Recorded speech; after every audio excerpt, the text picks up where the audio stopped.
Welcome back to the Inspired Magazine podcast. Today, I'm talking to Anna and Erica, who are the co-founders of Glad & Young.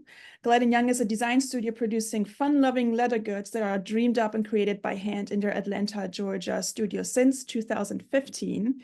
Welcome to the podcast, Anna and Erica. I'm so happy to have you on today and talk about your brand and your founder story. Thank you so much for having us. Yeah, thank you. So what I personally always love about businesses with two founders is the fact that at some point, two passions and visions align to something that is now growing as one successful project. So, in your case, maybe let's start with the fact or like with the, let's say the circumstance, how you guys met and, your background a little bit before you started this whole business. You want me to start this time? Yeah. So I am Erica. I'm a seamstress by trade. I grew up being very creative, making bracelets like most little, 9-year-olds did. My grandmother was a seamstress. My mother was a seamstress. And I started sewing when I was a teenager. By the time I was in my 20s, I realized I wanted to sew much more heavy duty materials. I got into upholstery. I was taking some upholstery classes and I bought my big fancy sewing machine and realized that I was having a good time like sewing leather. It felt really, what's the word I'm looking for? I don't know. It felt like there was like so much that came out of it. It was like heavy duty. You could finish it pretty quickly. And it's something substantial that didn't have to like take like this really long detailed time. And I could like look at it every single day and be really proud of it. I'm flash forwarding a little bit, but I decided that I really liked sewing heavy duty leather, and Anna and I met in the bar industry. We were good friends and we were hanging out one night and she had just finished design school. She's a graphic designer. And I like what you said about like how two visions kind of become one, because it kind of feels like how it worked for us. We were, just talking about our hopes and dreams and how we wanted to create something. And we just kind of figured out how to combine our powers, just like you said. Yeah. So like Erica said, I'm Anna. I went to school for graphic design, but I grew up very tactile. So my dad is a screen printer and a sign maker, and I grew up having to screen print 100 t-shirts before I could go to bed, or scrubbing signboards on the weekends, and working really hard and seeing my dad as an entrepreneur. So I said I would never be an entrepreneur. And I went to school for graphic design. And when I finished school, like Erica said, we were chatting and I realized how much of design work is just sitting behind a computer. So I was really looking to fulfill that more creative, tactile side of myself. And so, as you mentioned, we had those conversations about, it would be so cool to create things together. So we said, let's try leather. Because like Erica said, she had really fallen in love with the material. And, I had a design background, so I could help pattern things out, or we could brainstorm in a way. And it started out as very small potatoes. Like we would make we were very poor at the time, and spent $100 that we were just telling this story the other day, that I can with my eyes still see how that rotary blade went through that $100 bill with that first hide of leather. Yeah. Like it was very stressful to start. But yeah, so we just started very small. We learned self-taught to work with leather and to sew it. And we made everything, just the two of us in a basement, for years, honestly, and learned, the ins and outs of the craft. And we knew immediately, just being who we are, that we wanted to be a really colorful and vibrant leather goods brand.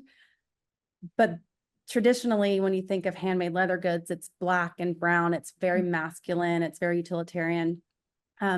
So it was hard. It was really hard to find a way to bring color and to bring our, unique perspectives into this niche market.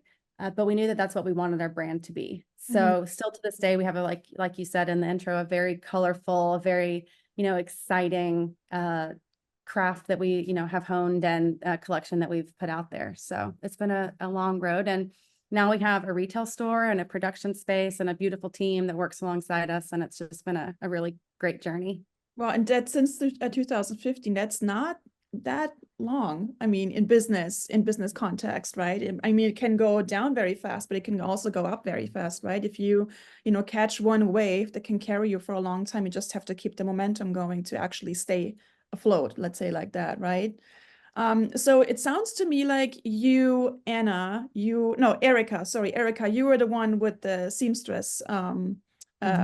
So did you kind of take on Anna as an intern to show her how to sew? Or did she know enough that you were like, okay, we can start right away, and then It's hilarious you bring this up because she just this year has learned how to sew. Tell her why you decided to learn how to sew, Anna. We had a sewing opportunity to sew some things for Usher, so I said yes to that. Oh, wow. But generally, I would take on that opportunity too. So yeah, exactly.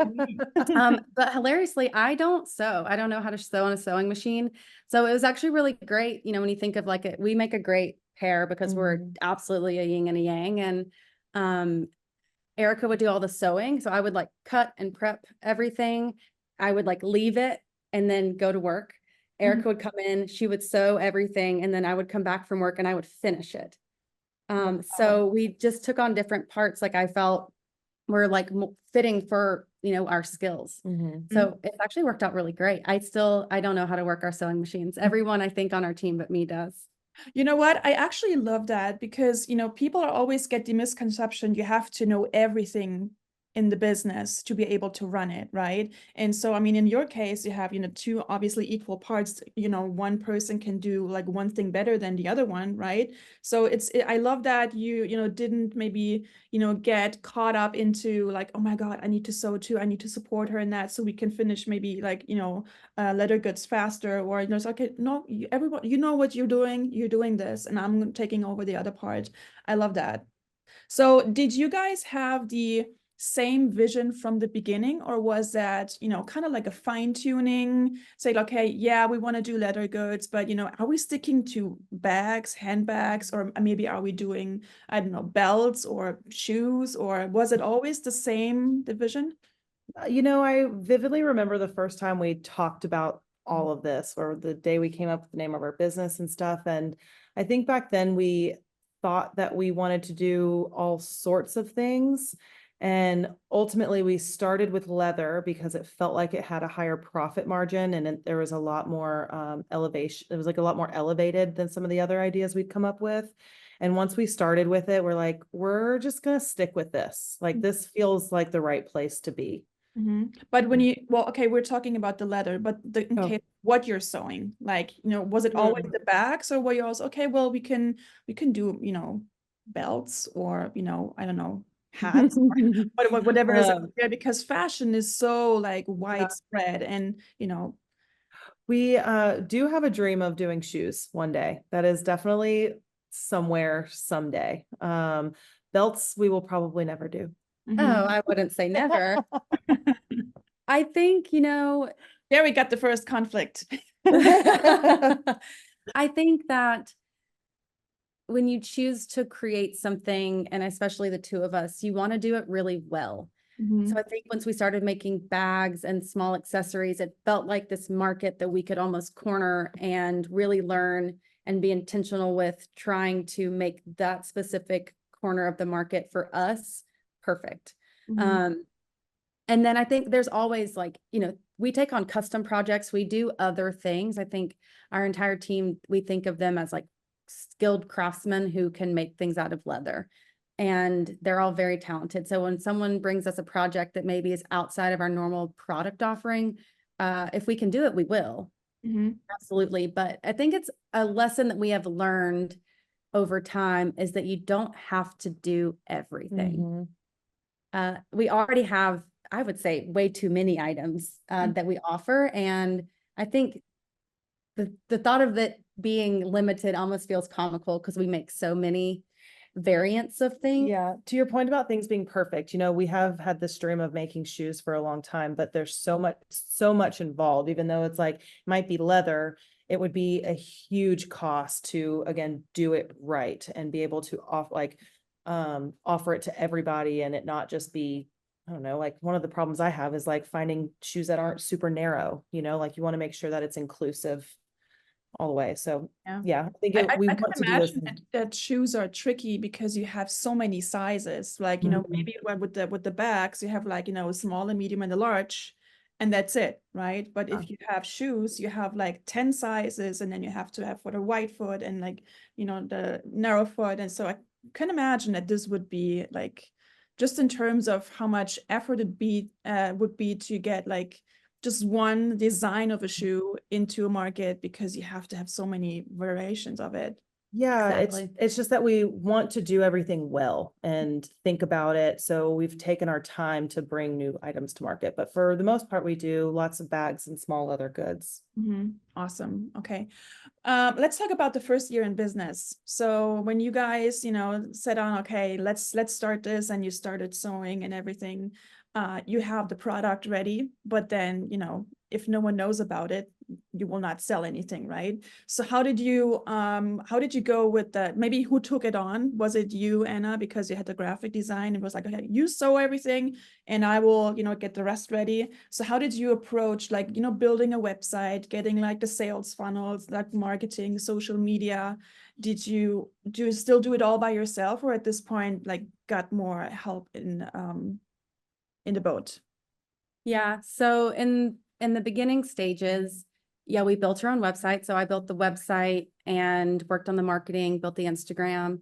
I think we're very lucky in Atlanta because there's an amazing community here. We both come from hospitality backgrounds, so we were consistently building this network of people who we knew and were connected to. And when we started this business, everyone was eager to support us, which I think is very, very lucky.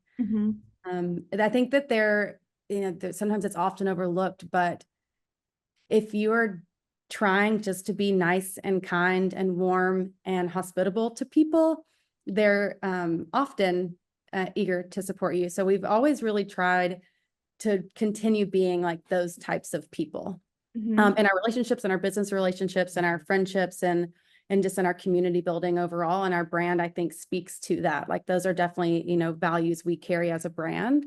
And I think that people are drawn to that warmth, and that's helped us succeed from the beginning. So the marketing part was honestly just like a call to friends and family. Like we were doing very small, like pop-up markets and saying like, we have 10 wallets here. Does anyone we know want to come buy these 10 wallets? And we would sell the 10 wallets, and we would buy another height of leather, and we would make 20 wallets. And we would do another market, and we would sell 20 wallets. And then we would, it just sort of rolled from there. And every time people supported us, it fueled our dreams to be able to create more and to learn more and to be better. And, you look back on that first year and you look at the things you made and you think like, I can't believe anyone ever paid money for this. So that has been a really fun trajectory, and to see and to feel the support, like I said, from our community has always been really nice. And now we're lucky, like you said, we have paid marketing that we use. So we send emails, we do, traditional advertising on social media and Google ads and those sorts of things. And we just tapped into our network and found people that would work on trade in the beginning, who knew our brand and knew our story. So it continued to feel authentic. And we still do our social media. So, our brand voice is always consistent, and we write the copy for our emails that go out. So I think we're very particular about, anything that has our name on it, feeling true to ourselves, which into our brand. But we have help now, which is genuinely a dream come true. Yeah, well, I can totally imagine also, you just have 24 hours a day, right? You can just do so much, right? I wanted to pick on something you just said, that you did a lot of stuff for, like, in terms of trade. I always find that is a very difficult boundary, where you say, okay, where does it make sense and where are you getting, taking advantage of, especially in the beginning. I hear from a lot of founders that, like, in the beginning, kind of like people expect you to give out samples for free. Come on, I will give you exposure and you just give me one of your wallets. And, there's obviously cost involved for you because you have to have the leather goods, you have the work that gets into it. And so where did you and when did you draw the line of, you guys, come on, you need to pay for this. This is a business. We're not like a charity. Like we're constantly, like, still to this day, kind of like trying to find that balance. I don't really know where the line is, except for just like overall feeling. Like if it feels good, we'll do it. If it doesn't, then we can say no. Yeah, I think that what we've really learned is that it's okay to say no. As you're growing a brand, you feel like you have to say yes to everything, or someone's going to be mad or talk bad about you, and it's going to hinder your success. And you should take every opportunity that's given to you because it has to be good. And I think now we've learned that there are things that make business sense, and there are partnerships that make business sense, and that will be a good business decision. But we've sort of taken ourselves out of it and said, like, is this good for the brand? Will the eyes turn into dollars, and is it worth the spend?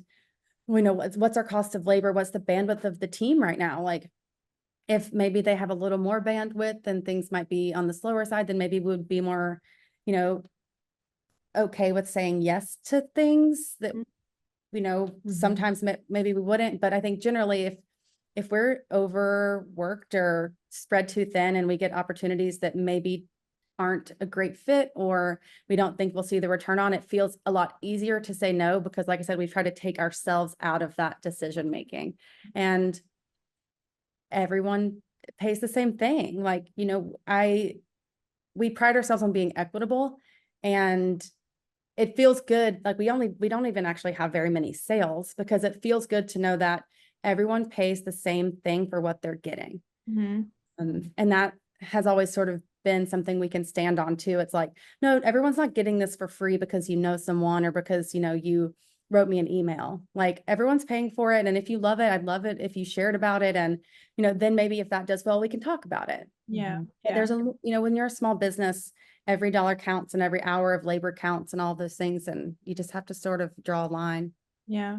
Are there like specific factors where you make the decision based upon? Like, for example, let's say I'm an influencer and I'm reaching out and say, well, Glad and Young, there's Coachella going on, fits perfectly in the whole, frame. I have a audience of about 200,000. Is there like a kind of like a category filter, whatever, where you say, well, you have to have a specific setup for us to decide it makes sense for us, just because you have, you can have like 6,000 followers, but a really high engagement, but you also can have like 200 or 500,000 and your engagement is really, really low. Like, how are you making the decision? How are you filtering that? That's a really good question. We spent all last year saying yes to all the influencers, all the people who are reaching out for some of those products, and watching to see how well it did. And I'm not saying that it didn't work in some capacity and there wasn't reach, but it was hard to track how that turned into revenue. Wouldn't you say? Yeah. Which I think, to your point, it would be better if we did have some of those benchmarks for us, but I think it still is kind of like a feeling of, like Anna said, like, do we have the bandwidth to do this? Do we want to say yes to this? Or do we want to just say, like, no, we can't do that right now? Yeah. I think to your point of the engagement too, numbers, I think, mean less now. And that feels strange to say, but people can have 200,000 Instagram followers, but they know that they're being sold to all the time. You follow people and they're just constantly selling things to you. So when they post something, it carries a little bit less weight. Especially with like people getting paid on the back end from other things too, and like knowing that part of the industry. Yeah. So I think engagement to me absolutely matters. And, showing that you have a really engaged or captive community that really genuinely cares about the things that you suggest. It's hard not to be jaded sometimes that anything is real anymore, especially online. And that when people are selling things or carrying a bag and saying that they love it, you're like, well, do you love it? Or are you just trying to, sell it? So we've actually found some really great partners, some influencer partners who have carried the bag and reached out and said, like, hey, I carry your bag. It's in all of these videos. I really love it. Can we work together in some way? Or we have gifted lots of influencers, and it's less about numbers and more about, like, do we feel like their community is in line with ours? Do we think the people that they're speaking to are gonna wanna look into our brand and hopefully become someone who's invested? And I think that almost is a gut intuition. Like, you know, you can look at them and say like, these people feel like they're gonna get us. They care about the fact that our bags are handmade. They care about that, you know, we are making everything by hand in Atlanta, and that we have a small team, and these things are made with love and care and intention, and that we're, you know, employing people in the US. Like, people do care about those things, but everyone doesn't care about those things. So you definitely have to be more intentional with what you say yes to. And it requires just some work on the back end to sort of screen those people and say, like, I don't care as much about the number of followers you have, but that you have the right type of followers. How about the content? So when you have someone, like, let's say you give a bag to an influencer, and, you know, they create one post, right? So from my experience, or what I can see outside, like, you know, one post doesn't really do a lot, right? Because you show that you're back for 15 seconds. And why would the person who is just scrolling all day pick up on that bag? I have other brands who say like, well, we basically prioritize campaigns where, you know, maybe we work with that, you know, influencer or content creator for a longer amount of time, so our product actually can be seen for a longer amount of time. How are you, you know, controlling, or are you controlling at all what kind of content will be made with the, you know, products you give out?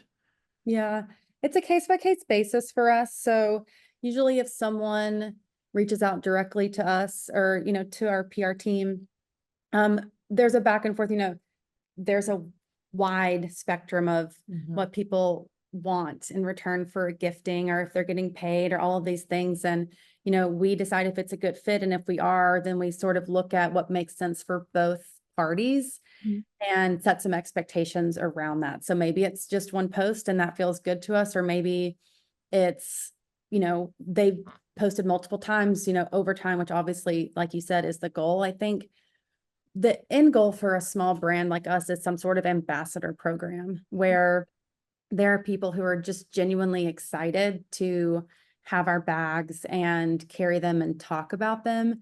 And those people maybe aren't your traditional content creators and influencers, but people who are tastemakers in Atlanta, or tastemakers in the Southeast, or, you know, wherever. And maybe they're chefs or hoteliers or whoever. Like, you know, it doesn't, I think when you look at people who you look to for, you know, what they're wearing, who they're carrying, what their style is, where they're eating, what they're drinking. I think opening that up to, you know, less expected people can be exciting and feel more authentic.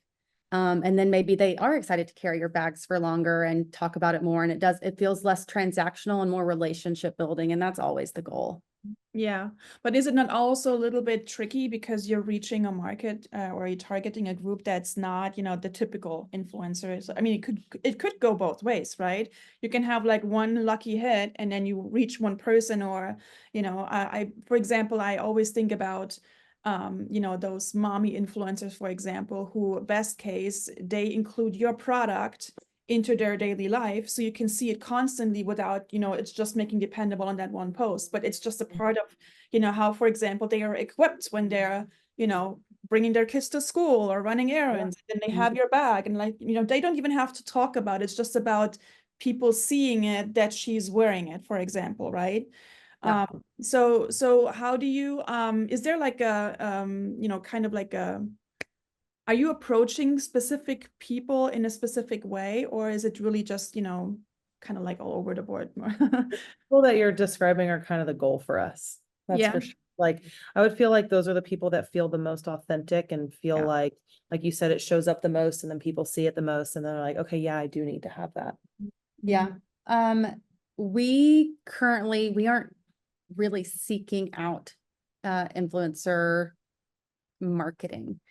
Like I said, people come to us and we evaluate, you know, whether it's a good fit or not. And I think, you know, as we grow, that's something that we'll maybe start investing in more, or trying to figure out the best path forward for our brand. But so far it's worked out, and that we've had people that we have felt like we're a good fit, who were excited, you know, like you said, to be more of those people who do want to incorporate our products into their daily lives. So we haven't had as much of the one post, quick flash in the pan, sort of transactional marketing in that way. So, as we scale it, I think it'll become a much bigger part of the conversation. But again, I really think a lot of it's just intuition. And for us, honestly, it's more of a bandwidth. Like, do we have the bandwidth to look through and find people that we really, really think would be a good partner? And then, for us, gifting is easier, but I think when we get into paid influencer marketing, where you're paying them, over time, candidly, like, that's just out of our budget currently. Like, we want to be there, and I think we will be there soon. But right now, like, working on trade and finding these, really good fits that might be smaller micro influencers, it's been a good fit for us so far. So that's awesome. That's awesome. So I would like to switch a little bit over to expansion. You just started saying, like, you didn't have the bandwidth to actually create all, the products, if you have like a super viral product and you're working with an influencer and all of a sudden you get like thousands of orders. But if everything is handmade, do you currently have the capacity to, manufacture like big orders, or is that still something like, okay, we would love to have that, but at the same time, if we get it, we're in trouble. Like, we have no idea how to do it. I feel like we're on the cusp of that.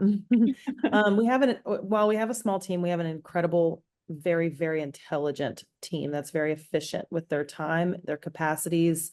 Our production manager is incredible. He's really figured out how long it takes us to make something. We do get really big orders for, 2,000 luggage tags, if you will, or once we did, I think it was like 700 AirPod case, or not AirPod cases, but air tag cases that we actually had to develop for the client.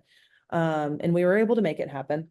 So it really just depends. If it were 2,000 fanny packs, I think we could do it. We would just have to sit down and we'd have to crunch the numbers on how long that would take. And then we would just let the client know how long that was going to be. Yeah, I think what's great is that because we are a small business and we make everything here, it allows us to be more nimble.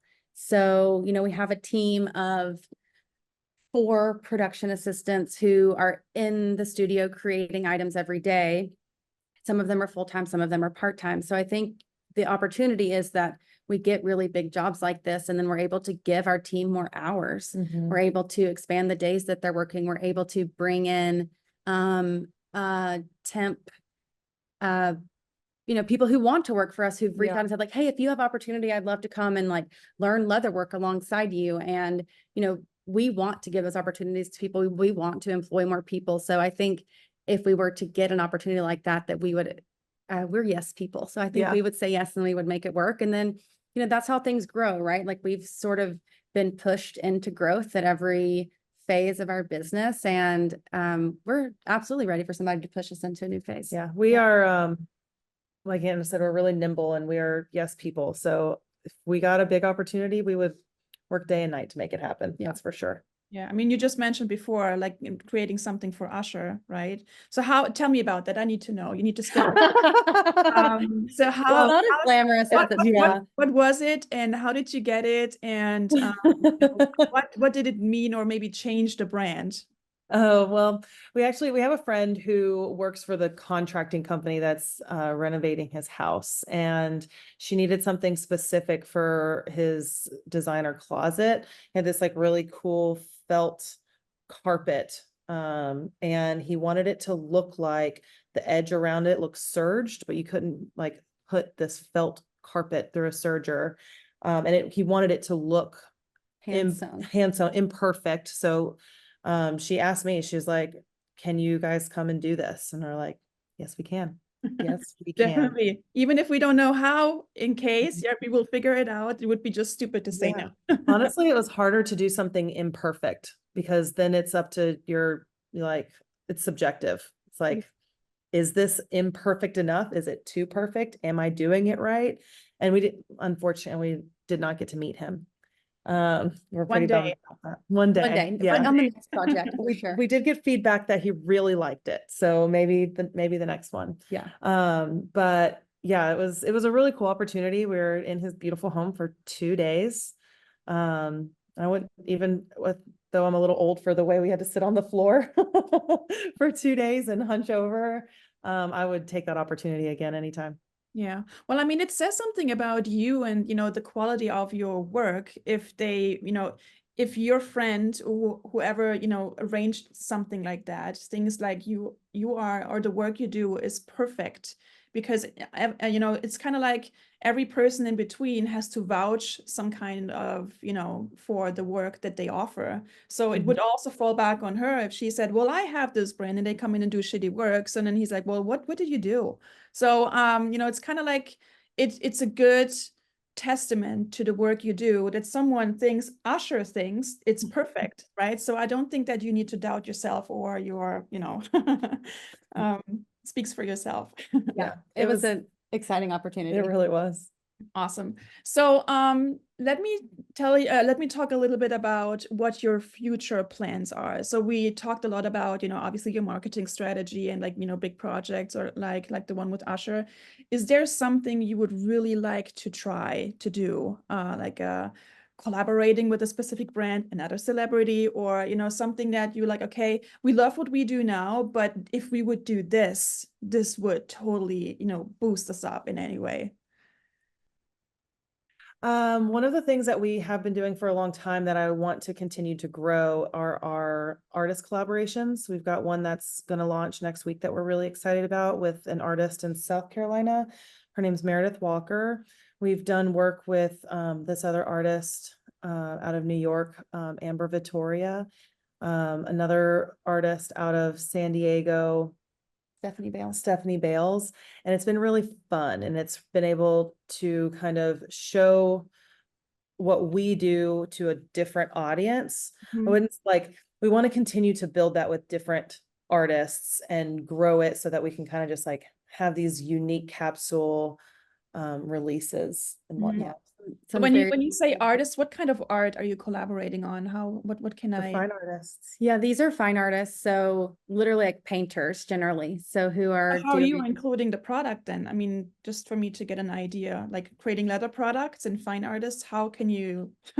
Find a picture. So leather is, in theory, when you think about it, it's a blank canvas like paper. So we are, sending them these pieces, these panels of leather, and then they're painting on them. They know what the final product will be. So we have a discussion beforehand. They're painting on them, whether it's a bag, a journal, a clutch, a wallet, earrings, like, it runs the gamut from a final product perspective, but it's all natural leather that they're being sent. So it's a vegetable tan, natural leather, and then they paint on it. They send it back to us. We seal it, sew it, finish it, and then we release it as a limited edition capsule collection, 1 of 1. Oh, that is so cool.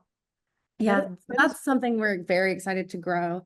I think we also want to do some larger brand collaborations. So if anyone's listening and you have a connection at Charlotte Stone, we would love here you go. we would love to collaborate with people who feel, again, like they're a good fit for our brand and their brand. Charlotte Stone's like one of the ones on our dream list because she has a very fun, colorful footwear collection. She does heels and clogs and all sorts of beautiful shoes. So I think working with her would be amazing, or just other brands, of that caliber that are bigger than us that maybe are excited to have something like what we do incorporated in their line. Are these actually ideas that you actually pitch yourself? You can see, it's the first picture I could find. Oh, wow. So just for the listeners, can you turn it around so I can describe? I'm showing her.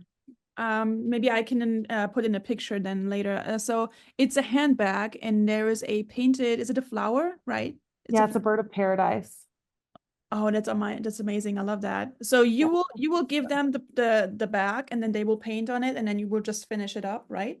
Yes. That is so cool. So are you pitching, are these your ideas and then you just find the brands and you pitch whenever you have the, bandwidth in your studio, or how are you, going on this? Yeah, the first one we worked with a few artists all at the same time and did a launch with multiple artists. 3 artists all at once launched, and each collection that they did specifically, all of the proceeds all the money of the entire purchase price went to a nonprofit of the artist's choice. Mhm. So we were really looking for ways to give back, to be, you know, a company. We have very strong progressive values, and we wanted to be more involved in communities where we could, you know, make an impact. So we looked at doing the, actually, it started from a dream we had of having an art show. Yeah. Where every bag was the same and each bag was painted on by a different artist. But then COVID happened.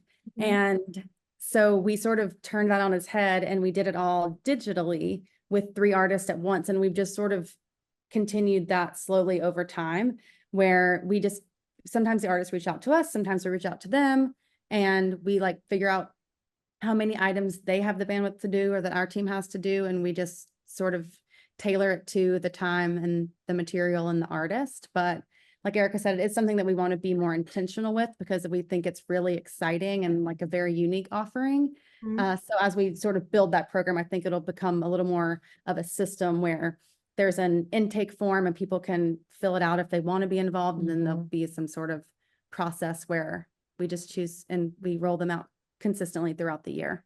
That's awesome. I love that idea. It looks really great. So I think I've seen something similar like that in here in Beverly Hills. There was it like a Louis Vuitton store, and they had actually a painter also sitting in the store and then painting something on those suitcases, bags, whatever that was. I asked them at some point, so how long does it take for you? Like, or can I just come in and give you like a, you know, special order, whatever I want on it? I said, yeah, but it, you know, you have to still, you know, we're painting live here in the, you know, while the store is open, but it will probably take me longer than that. So, you know, I think they were saying it takes me about 2 days to finish it, because just painting on it is not the whole thing. You have to kind of, you know, as you said before, seal it up, you know, so it's not, the paint is coming off when you're wearing the bag or whatever it is. So I think it's a really, really cool concept. It's the only time I've seen it before. So I think you're on a good run. Thank you. Yeah, it's been exciting. So yeah, those artist collaborations, brand collaborations, there's a long-term dream of us doing more homewares. So if we could get our marbling palettes printed on bedding, wallpaper, curtains, pillows, like that to me feels like on brand, unique to us, things we could still put our mark on that feel like a way to scale that would be really exciting. So we're exploring things like that as well. That's awesome. So you can get your creative side out, and she can also get her creative side, but either, you know, in kind of like its own lane. So I think that's awesome. Well, I could ask you a million more questions, but I think we have already a pretty good idea how Glad and Young works. I love the concept. I love the work you do. And I can't wait to share this with our readers and listeners. So thank you so much for Thank you. It's a pleasure to be here. Thank you for having us. Likewise. Okay, in this case, and I will, you know, oh yeah, tell us where we can find you, your website, your socials, so the readers and listeners know where to find your products. So you can find us at gladandyoungstudio.com, and our Instagram handle is at gladandyoungstudio. Yeah, at Glad and Young Studio across all handles. So you can find us and follow along, like, subscribe, all of those things. We'd love to have you. Okay, cool. Then thank you so much for your time. And then, yeah, I will see you the next one then. Okay, thank you so much. Bye.